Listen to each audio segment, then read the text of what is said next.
Hi guys, how are we doing? It's Talonflame Games here, and I'm here with another team builder video for you today based around the new upcoming Spikemuth Cup online competition. Before we get into this video, please don't forget to like and subscribe to this video for more Pokemon team builder battles, rank play and pack openings.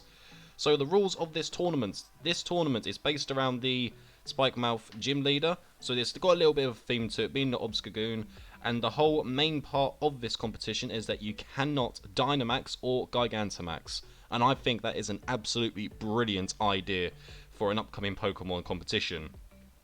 This Pokemon competition is going to be based around the new Series 9 rules, which come into play, I believe, at the end of this month. Series 9 goes back to the rules of Series 7, taking away all of the special legendaries. So it's now just Pokedex numbers up to 1 to 397 again in the Galarian region, and in the Crown Tundra you can only use up to, you can use all of the legendaries apart from Calyrex. You can't have the Calyrex and Horse fusions, and you also cannot use the legendaries such as Kyogre, Groudon, Palkia, Dialga, all of the quote special legendaries that they brought into the game. This competition is going to be open to sign up on March the 4th up to the 18th, and it's going to be active from the 19th over to the 21st with the usual 15 battles per day. So this is the team I'm going to use, and I thought to myself, let's go for a different approach, and I'm going to use the mascots of this gym leader, and a good mascot for Sword and Shield, which is Galarian Obstagoon. I've gone for the Guts approach to Galarian Obstagoon, and that's for trying to get the bonus for having Flame Orb on Obstagoon. So the ability Guts, if his Pokemon is status such as Burnt, its attack is 1.5 instead of it being halved. So if you are burned in Pokemon, you will lose health at the end of every turn and your attack will be halved, hence why it is an extremely OP status condition. Guts, however, does the opposite. It takes that half, adds it on, and you still lose your health, but you do not lose your attack stat. We've given Obstagoon Facade. Facade, the power doubles if you are burned, poisoned or paralyzed. Being a normal move and a normal typing Pokemon with 70 damage, doubles to 140 plus your stab bonus, which will be another stab bonus 70%, so it'll probably be another, I don't know if it'll do the stab bonus on the doubled effect already or on the previous. If it's the previous, then it'll be 175 damage. And for a move like that, stupidly OP. Then we've got Knockoff. So normal does not affect Ghost, we all know that. So we've got Knockoff as the replacement for if we do come up against a Ghost Pokemon. It doesn't have that much damage, only has a damage of 65, but with the stab bonus and it being super effective against ghost types, doesn't matter. Then we got Close Combat for the fighting move, and then we have Switcheroo, which will swap your item with your opponent. So if you feel like, you know what, this opponent could do with halving their attack, you can give them Flame Orb, halves their attack, nice and easy. Moving on to Landorus Terrain. We have Earthquake, Stone Edge, Fly, and U-Turn for the Landorus Terrain with the Choice Scarf and Intimidate, boosting the attack EVs and the speed EVs with the Nature Adamants. Moving on to Talonflame. Talonflame is going to be one of the priority Pokemon in this team based around the move Tailwind. It will double the speed on my team for 4 turns. With the ability Gale Wings, it gives all flying moves 1 priority when you have max HP, so you hit the Tailwind off straight away and you're now straight into the battle with double speed. Got Brave Bird, got Flare Blitz, solely because the attack stat on this Pokemon is not very good, so you want to be as heavy hitting as possible, so we've given it those 2 moves. With the item Focus Sash. Spectria, we've decided to go for Spectria with the ability Grim Name and the item Life Orb. There's not so much that I need to say about Spectria, but you know how it works. However, we cannot use it with Calyrex, so this is going to be the best that we've got.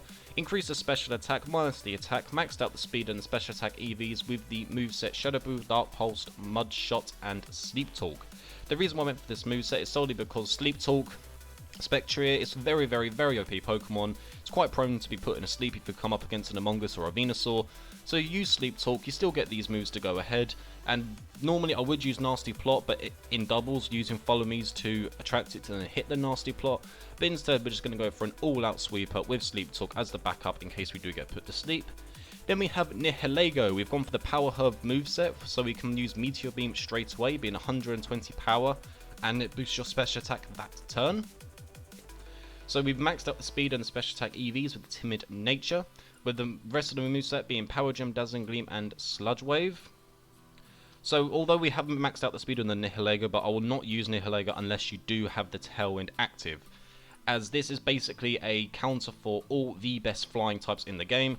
Let's say you come up against a Galarian Bird or a very, very tanky one such as Galarian Articuno or Galarian Moltres. This will one-hit KO it nice and easy with the Tailwinds. You'll go first as well, and then you'll boost your special attack by 1 with Meteor Beam, and a second time with Beast Boost.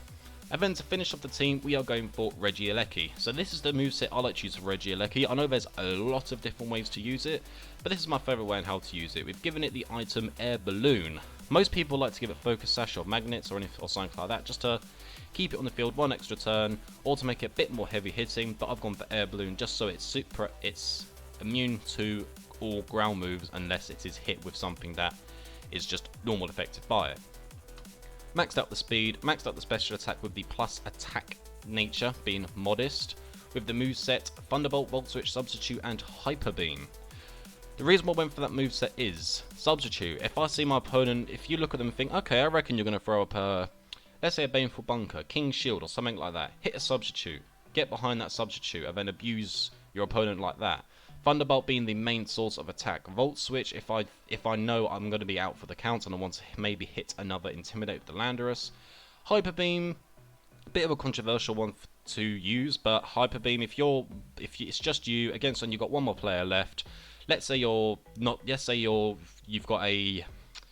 Pokemon that says a ground type. You haven't got any moves that are effective against a ground type because quite a lot of the ways of using Regieleki is with electric moves.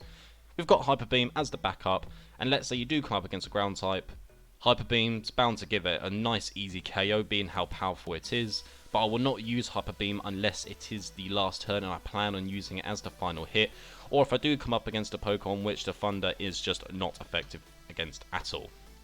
And that is my team, so let's have a quick recap. We've got Obstagoon here, Landorus Terrain, Talonflame, Spectria, Nihilego and Regieleki. So that is the team. Thank you very, very much for watching my Team Builder Challenge video for the new Spikemuth competition. Please don't forget to subscribe and like the video, and I'll see you guys on the next one.